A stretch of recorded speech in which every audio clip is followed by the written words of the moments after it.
Okay, so here we are, Heathrow, Terminal 5.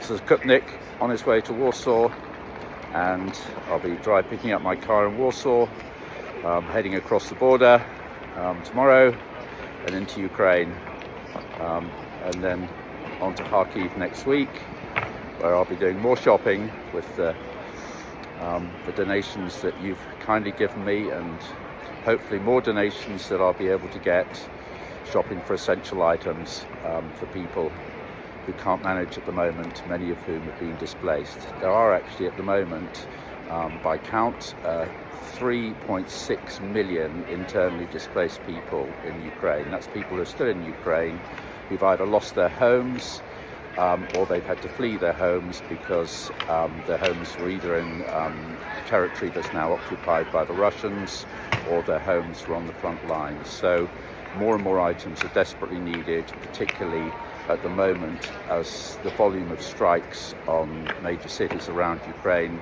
particularly Kharkiv in the northeast, are getting more and more frequent. Yesterday there were 10 strikes, missile strikes, on Kharkiv city and immediate areas around there. So it's really, really tough at the moment, very dangerous for people who are having to live there, who are often camping in shelters, makeshift accommodation. So I'm really asking you to dig deep and to go to my GoFundMe page, and even if you can just buy me a coffee or a pint of beer, that will be wonderful. That'll help. And however much you donate, its purchasing power in Ukraine is worth twice as much. So even £5 is worth a lot.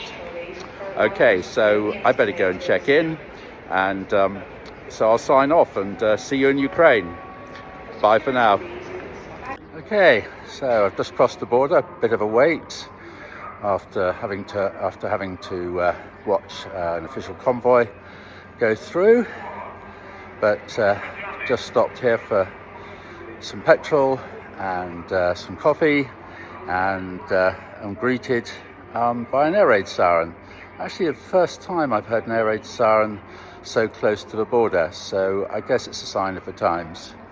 But onwards and upwards, as they say, and really excited to be back in Ukraine.